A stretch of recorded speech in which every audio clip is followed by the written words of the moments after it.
Are you stuck in a career or recently lost your job and ready to try something new or a new company, but you're kind of like, I'm not sure about this? If you've ever thought, is this really what I'm meant to do? Then this episode is for you. But before we get into it, my name is Shri and I am a video marketing producer. My team and I help medical and law practices build visibility using social media, podcasting, video. So, if you know of anybody who's looking for help with their social media, definitely let me know or just share my profile. My guest today has been on the show before, and maybe you know who he is, but maybe you don't. But he is a career strategist, founder of Fulfillment Solution, who's helped countless professionals find clarity, confidence, and purpose in their career. And I'm absolutely excited to have them on because, he's a friend. He's been on the show before. We got Phil over here. Hi. Phil, I want to say thank you because first, I will tell you, my live shows don't get a lot of engagements when I put them on on LinkedIn, Hmm. but you just attract so many. Just everybody loves you, Phil. So I just have to ask, what's your secret? Oh, I appreciate it. I mean, honestly, man, that's such a good question. I mean, I'm just being myself, right? Like I'm being my fulfilling self. Like, life's hard, right? We all go through a lot of stuff, and whether it's personal, professional, myself included. And I think just for me, it's just, you just got to be an advocate to other people, right? You got to take care of yourself. You got to rest. You got to reflect. You got to prepare. Those are like the three keys, in my opinion, to success, because you can't always grind all the time. You got to just, you got to enjoy like the moment, um, with people, and you got to surround yourself with the right people. One thing I do, Sheree, and I have it up here because I immediately go to this when this is my work desk. I'm like on an old wooden desk. Is if I'm going through crap, right? Professionally, personally, whatever, I have this piece of paper, right? And on this paper, I have handwritten a list of people in my life, friends, family, right, etc., who I can go reach out to if I need to just talk to any of them. So I've got, Kelsey, my wife. I've got Grace, our dog, because I can talk to my dog, right? Family members, friends. And then on here, like I have an affirmation. One of my favorite affirmations I have right there says, I am enough as of right now, right? I'll say it again. I am enough as of right now. I am enough as of right now. I think that a lot of times as an entrepreneur, and even if you're not an entrepreneur and you're listening to this, watching the replay, watching the live, you are enough, regardless of how you feel. You did things to help you get to where you are today. Whether it's positive or negative, you have to understand your decisions, your actions brought you to where you are. Now, let's get into this conversation. There's a lot of people who have lost jobs Yeah. recently. And then there are people who have jobs, but they're kind of like, I don't know if I want to do this. I've been doing this for like 10, 20, 25 years. What am I capable of doing? And so I want to get into that conversation because I really want to make sure that those who are tuning in get that and walk away with what they need. Yeah. So before we get into it, Phil, I want to ask the hard questions right now. How do we connect with you and how do we go about working with you? Yeah. Really good question. So I also don't think, I lost my guess. I don't know what happened, but he's coming back. He's coming back. And he's going to answer that question of how to connect with him are we and good? how to work with him. Are we good? No, we're good. Okay, we're good. Yeah. I was like, oh, I have no idea what happened there. Okay. So I'm primarily on LinkedIn, right? And people can find me on my LinkedIn page, www.linkedin.com slash Phil hyphen the hyphen recruiter. They can find me there. Also FulPhillment. So like FulPhillment. If you just search for FulPhillment, like career coaching on Google, or FulPhillment Career Coaching Duluth, Georgia, you can find me there. Um, I live on LinkedIn a lot. So, I know Shree tagged me on this live as well.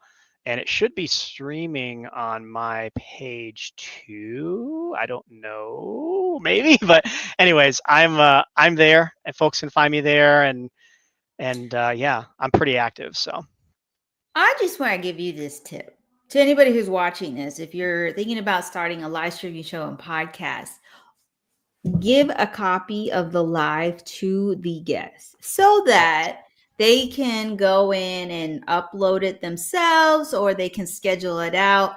And especially if you're trying to reach different markets, one time zone that is really good, like our time, is like 2 o'clock in the morning because it hits European time zones. And then if you do an evening time zone, you are going to get like Australia or that side of the world. So that's just some tips for you guys to know about replays. But you know, I've been I'm just going, let's get into this, because working with a lot of professionals, some of them feel really stuck.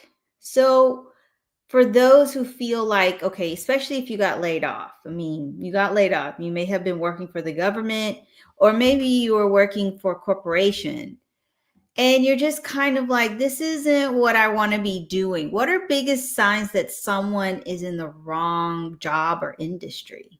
I mean, the biggest one for me is, and I'll just say it kind of from a client perspective, right? When clients reach out to me, or whenever I reach out to clients, excuse me, the biggest thing that I get are a couple themes.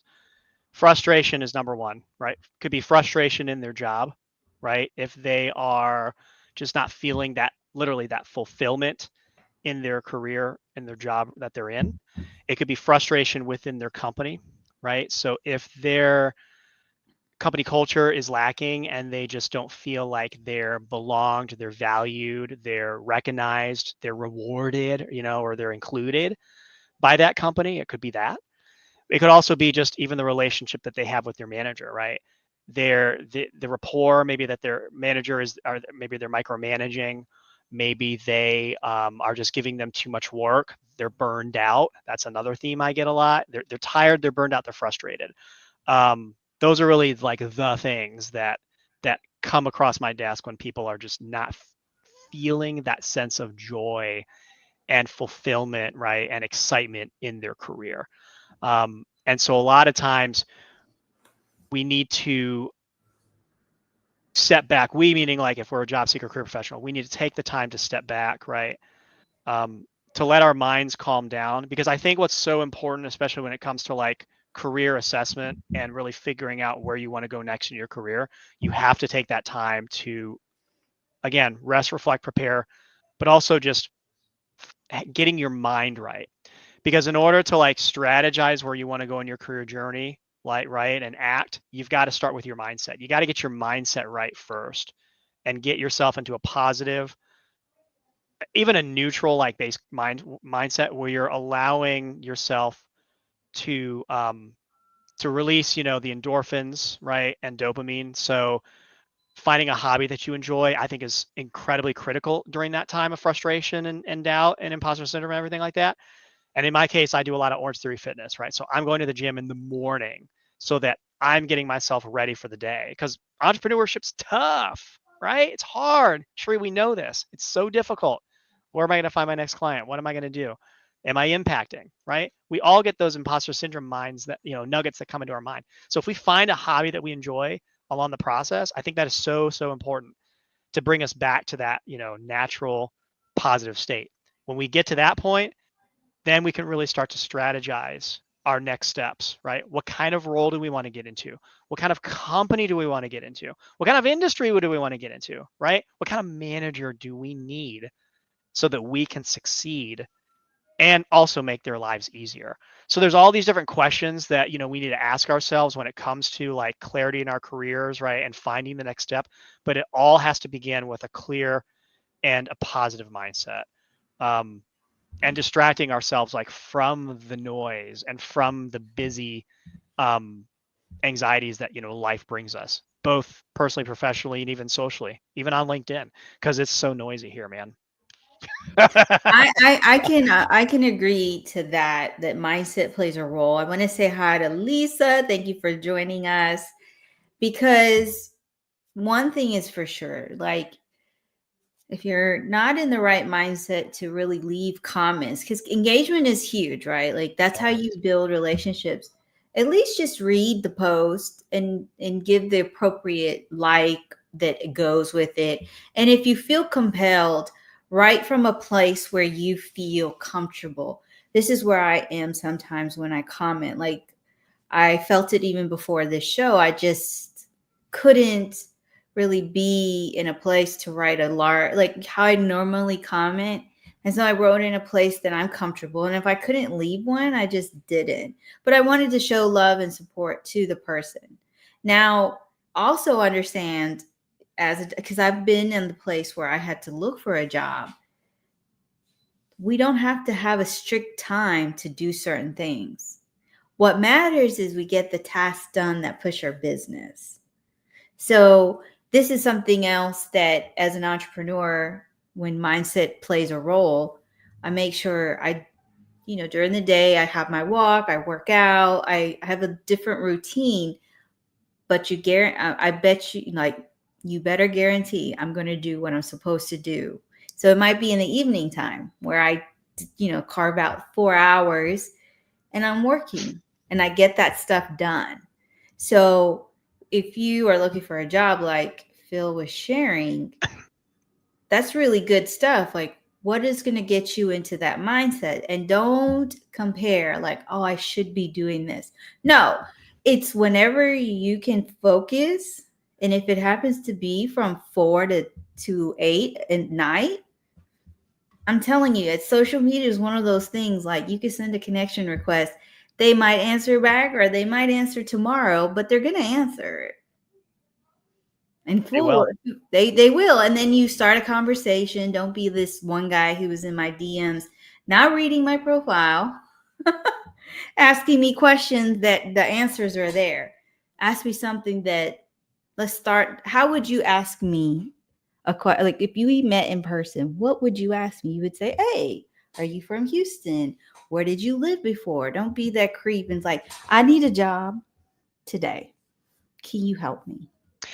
And that's the thing too, right? Most of my clients that I work with, I tell people too, and I may need to like put this out there in a post or something, like, don't work with me or if you want immediate results, I'm not your career coach, right? If you want quality results that's going to take you not only just in your next career opportunity, your next job, where I'm going to help you get into that fulfilling job, but even beyond that, right? My goal as a coach is to help you where you are currently so that you can find a fulfilling new job opportunity, career, what have you, promotion, so that you don't have to come back to me. I mean, if you want to, yes, that's great.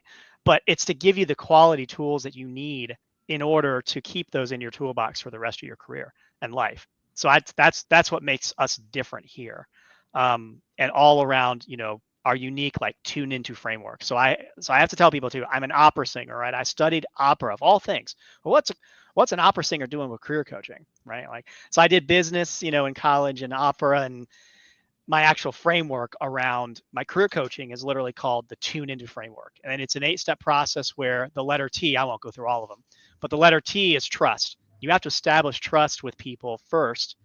Like, even when you're job searching too, like Sheree said, you can't just say, hey, help me find a job, like off your first message. You've got to establish rapport and establish trust with people, whether it be recruiters, hiring managers, connections on LinkedIn, what have you, right? Mentors, coaches, etc. You got to establish that trust. And then we go through the process with them to then get to that final letter, which is O, obtain. So they're obtaining that fulfillment, whether it's that new job, that promotion, that new career opportunity. That's what we do. And really, the rest of the letters are all about navigating and uncovering challenges and helping them to achieve and obtain that energy that they deserve and the confidence that they deserve to go in there and say, darn it, or damn it, I am worthy of this opportunity, and I want to get in there and make it happen. So, What's going on, Robert? what's up, The man? real deal, The Phil. real, I like that. Real deal, Phil. I I'm like that you said this is not a microwave result because social media management is not a microwave result. We're okay. not here to help you go viral in the next 2 weeks. We're here to help you build a brand, establish yourself, give you time to really understand what are your goals and what is it you want to hit. I will tell you, when I did my job search back in 2017, I did work with someone, and the questions that you ask, like, what are you looking for in a company? How far do you want to drive? Like, sit in traffic? Questions that I didn't think were like relevant, but looking back, because I did that exercise, I took time to answer those questions. It made it easier to narrow down who I need to connect with and who I need to search. Looking for jobs. Like I didn't look for every job. It Yeah. had to be in these specific areas and they had to fall into a certain thing. And that's how kind of like clients too that we work with. There's specific things that we make sure are in plan because it goes back to your one statement, Phil. We're not if you're looking for a microwave result, you want a job tomorrow. Yep. I'm not your person. That's exactly how I feel about social media clients because we can't give it's just let's just look at reality. Those who are making millions of dollars, if you hear their story, it took them years. And when I say years, it took them a decade. Long time. And Long even you time. and I feel we don't, some of my posts, some of my lives don't get a lot of people, but I'm always thankful for the people who do watch, who do listen to the podcast, and they tell me, you helped me. So I want to make sure we get some help for people when you're looking for a company to work for. Like, Yeah. what do you advise to those people who are out there searching for a job? Because right now you might be desperate to look for a job because you need to pay the bills. But if you're in a place that is not, what are some things that you should keep in mind as non negotiables? Should you have non Not a, negotiables? yeah, I mean, non-negotiables like within your next role. I mean, like so, everybody's job search journey and everybody's career journey is different. That's the other thing too, right? And some people they say, "Hey, I need to have this amount of salary or this amount of compensation, with this next role to match my cost of living, right? And stuff like that. Others may say, hey, I want to have a hybrid or a fully remote role or a role where there's flexibility for me to tend to personal items if I need to, right? There may be things where I need to have a really good benefits package because I've got a family that needs to go on benefits plans, or stuff like that. Or I need to have a company again where the culture is going to be a certain way where I'm going to be able to thrive. So in my case, right, I love working in like small to mid-sized companies because I don't like to be seen as a number. I like to be seen as a value. So for me, I like to have that kind of, you know, smaller environment where I'm really being seen as a human and I'm not getting into like a large like 50, $100,000 or 100,000 employee base like corporate company where I'm just kind of I feel like I'm a number, right? That's me, right, personally and professionally. So I think, engaging in the things that are the must-haves. It's like a job description, right? Like companies out there, they have a job description or job advertisement or posting. And a lot of the good job descriptions out there and job seekers, career professionals, you need to like really, really dig in on the job description before you hit that apply button. You need to really dig deep in the job description, see what their must-haves are, right? Their requirements, their base requirements, because a good job description is going to have they're going to outline to you specifically what they need at a base level. Like what are the actual basic qualifications the person must have in order to be considered for the role. And every recruiter I know in my network will say the same thing. They'll say you have to meet those basic requirements. You have to. And then there's the preferred qualifications, right? The nice to haves that companies may say, a certain software that they need to know, or a certain skill they must, they would like to have, for the role. Same thing, right? Like, and even when you're going into the interviews, I think it's fine, to be specific too about what you want, because it's a two-way street. We hear it all the time, right? Don't just They're not just interviewing you, you're also interviewing them. And a lot of it too is, asking very good but very like educational questions when you go in these interviews. Right? There was a post today I saw on my feed. I don't remember who it was from, but it was I think it might have been a newsletter article. I'll have to see if I can find it, but it kind of sparked some interest in me. It's like when the company asks you, "Hey, do you have any questions to ask?" Like, you better ask them questions. Like, what's the culture like? Ask them some basic ones, but then get deeper too. I like to ask questions around management style, right? What's the manager style um, that I'm going to get myself into? Is it going to be a manager style or a manager that I'm going to enjoy working with or working for to help make their life easier? Is it going to be a company that I'm going to really appreciate their mission, vision, values? Is it a brand that I'm going to like be in tune with, so that when I go to work, I'm not only being fulfilled in the job that I'm doing, but I feel fulfilled in the company's purpose, right? And in the company's mission. So I also think it's also important to don't just look at the job description, but also look at that company's mission, vision, values. A good company will have that laid out, and see if those values align with your values, right? And the things that you want to get yourself into. Because a career, I mean, what's the stat? We work over a third of our lives, right? Something like that. We sleep over a third of our lives. I think the other third of our lives we end up working, and then the remaining third is like personal stuff. So it's 33% at least that we're in a job or we're doing stuff.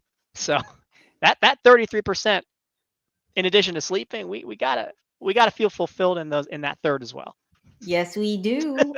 Now, like, now you're looking at these jobs and you understand what you want. Then there comes the lovely imposter syndrome. Oh yes. Because, especially if you're transitioning into a different type of role, it's like, can I do this? How can I do this? Will I fit in? Because maybe I might be the oldest person or I might be the youngest person. So, for those clients who you've worked with, how do you help them get past that imposter syndrome feeling? Yes, imposter syndrome. I do want to read the definition though, because I think it's important to like actually go down to the basics and like read, hey, what is imposter syndrome, right? And I just typed it in Google. So Google AI says this. I am referring to AI when I see it. It is a psychological experience where individuals doubt their achievements and accomplishments, fearing they are a fraud despite evidence to the contrary. That's a pretty intense definition of imposter syndrome, but I want to talk about it because this was really, really unique. It's that experience where individuals doubt their achievements and accomplishments. It's where they're saying, I'm not good enough. I'm not worthy of getting this new opportunity. I'm not worthy of having this job title. I'm not worthy of getting this promotion. Again, everybody's career is different, right? So in all aspects of your career, you can have imposter syndrome. You don't just have imposter syndrome when you're trying to find a job, right? Mhm. Or you're in a job search. If you're in your career, if you're in mid-career, senior career, you're looking to get promoted to a VP level, whatever. If you're looking to take on a project, like a big stretch goal project, you might have some imposter syndrome with maybe some intimidation involved. I talked about that on my LinkedIn post yesterday, where we're talking about how I celebrated my fastest 1 mile run on the treadmill at Orange Theory. You better believe I had some imposter syndrome, and I was like scared as all get out to get on that treadmill and make it happen. But I consistently believed that I could do it. And I practiced. I did long distance runs. I made things happen. I told my mind, you can do this. You can make it happen for yourself. So the way that I help clients, to get back to the question, to kind of navigate through their imposter syndrome, because we all have it, I myself included, as an entrepreneur, I have it all the time, is recognizing the achievements that they've done in their career and really singing those achievements, because I'm an opera singer, singing those achievements, not literally, but putting those achievements out on their resume, on their LinkedIn, etc. And you'd be surprised when we really dig deep and tune into like a client's like achievements, like throughout their career, whatever role they were in, there will be achievements that either A, they never thought of was actually an achievement that can really be on their resume. And as a sales, marketing pitch, um, that we can share to, recruiters and hiring managers, but also there may be some things that achievements that they've done in their career that maybe they forgot that they did. You're right. So we're really digging deep into that. And so when we really see those achievements that they've done that they've either forgotten or maybe they didn't think was an actual achievement, we put it out there on resume, we're actually really like tuning into that stuff. Then the syndrome starts to lessen, right? It starts to go away. They start to get more confidence, and then they believe, heck, I am worth it. I'm worth this job application. I have a winning resume that's going to happen. I have an optimized LinkedIn profile that I feel good about, right? We're really, again, tuning into all those things as a partnership, as a collaborative partnership. So AI, Google AI, kudos to you, because it really actually was a great definition for the way I answered, because it's getting them away from the doubt of their achievements and turning it around to say, you know what, I do have value. I do have impact in what I've done in my career, and I want to I, share. I love that. Like, rephrase that because you can do it. You've done a lot of stuff that you had to take on and didn't know that it was possible, that if you even thought like, how am I going to do this, and you did it. So don't forget those moments even when you're applying. I feel that way too in my own business. Like, can I do this? Will it make an impact? Will people talk to me? And make mistakes live too. i just Absolutely. i just roll with it because we are people, we're not perfect, and No. people actually connect more if you're imperfect. So again, I want to make sure for those who are catching the live, the replay, the podcast episode, because I do take these lives and I upload them the next day, which is tomorrow for you guys, well, for all of us. And I want to make sure they connect with you. So where can we connect with you? How can we book a call with you? Yes. So LinkedIn's the best way. I do have a services page on my LinkedIn page, but ultimately you can just connect with me on LinkedIn, send me a DM, and I'm pretty informal when it comes to, connecting with me and getting on a, complimentary I don't call it discovery session, but a complimentary like tune in session, where we can really talk about your needs and how we can help you get closer and tune into career fulfillment. Because look, I mean, there are a lot of people out there who are frustrated, myself included, right? It's been a frustrating year for me, but we're all in this together. And when I call myself like truly a career coach, like the title was in the beginning, I'm like, oh, career coach. But it's literally, I'm here to help guide you and I'm here to help coach you within your career journey. Like, no matter where you are. I primarily work with mid and senior level career professionals, a lot of folks who want to pivot, but I do take on, folks who are entry level, the ones that are just kind of starting out who may not know what they need to do or where they need to turn. I'm there for them as well. But yeah, LinkedIn is primarily the jam that I'm on. I also am on Instagram too. So if you go to Instagram and just type in FulPhillment Solutions as the handle with two L's in that fulfillment, um, I'm there too. So, but I'm all around. Primarily those two though. And I don't want to leave without asking the lovely question because there are a lot of entrepreneurs and there may be some other entrepreneurs, or if you were leading a team, it feels like an entrepreneur sometimes. Yeah. If you could go back and see when you first started your journey, Yeah. what are a few things that you wish you knew? That's a really good question. I think for me, I'd say probably I wish I knew more about, I'm going to say this very transparently, but there's a reason. I would say probably before like how to sell, but not so much like how to sell like the business. Because, as a job seeker, I know how to sell other people when it comes to their career and their job search journey and stuff like that. I think for me, kind of taking that shift from recruiter, HR leader in corporate and selling, my value and stuff at a company level to then be able to sell it more on a consumer level. I think for me, that was what I wish I would have learned earlier. The cool thing is, though, is I've had a lot of really good coaches and mentors along the way who have helped me to really be my natural self when it comes to promoting my service offerings, but really more importantly, the value that I bring and the experience that I'm bringing to those clients that I have. Because that's ultimately the investment, right? It is an investment in themselves when they do sign on to any of my programs. I offer 4 different levels of coaching, all the way from a simple resume review or LinkedIn review, all the way up to a VIP program where I'm there until they land a job. And then I'm there for their first 90 days of employment. So that brings a lot of my HR side into their career journey, where I'm there to help them get comfortable in their new role. So I'm not just like, oh, you got a job, cool, see you later, bye. It's like the relationship continues.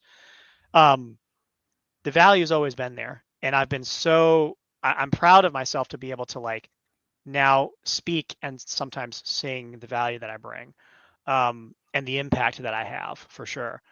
But I think too, being confident, right? Really being confident, because I had a lot of imposter syndrome in the beginning. I'm like, what the heck is this Phil Davis guy doing to start a career coaching business during the pandemic? Like, what? Is this going to work? Is it going to be successful? Am I going to get clients? Like, are people going to trust what I do? All these different thoughts happened. Same with the job search. But then I navigated through it, came up with that paper, right, from before, got all these names on here, people who believe in me. And that's the other thing too. There are people in your life who's listening live, on the replay, whatever. There are people in your life. There are more people in your life who you realize that have your back. And I think that's what's so powerful about this community, about LinkedIn and even social media when used strategically, is there are people out there who give a damn about you, no matter what you're going through, personally, professionally, whatever. That's helped me since the beginning, for sure. That's what I I, would say. I will agree. Like the sales piece, and then the community you build along the way Yeah. will surprise you. Like I've had some really, really lows, and I've had some really, really highs, and then the community's been along with the ride. And I remember meeting Phil in 2021. We're all learning how to utilize video on LinkedIn when video wasn't even a thing back then. And a lot of people were telling me no as a video coach. They didn't want to be on video. Yeah. But now you're seeing all those. I laugh because when a platform sees the value, now you see the value. You have to think about that. Because the same way that you don't want to do video, but now all of a sudden you want to do video, why? Same reason why people want to work with you and why they don't. Are you taking the time to understand their pain points? That's the same thing in a job search. You are there to help the company fulfill a pain point they have, and what you can do and all those jobs that you did, the soft skills that you gained will help that company. But we can go on forever here. What we're going to do is we're going to stop here and invite you to come and join us on Instagram. Yes. And we're going to continue the conversation. Have more. If you have questions, definitely reach out. And I just want to say, yes, Phil, I have enjoyed being here with you. Thank you for being on as well, my friend. Yes. I want to say thank you to everybody who joined the live or catching the replay or listening to the podcast. We appreciate you. And Yes. until my next live, which will be maybe next week or maybe the week after, who knows? Have a wonderful evening or day. Bye, everybody.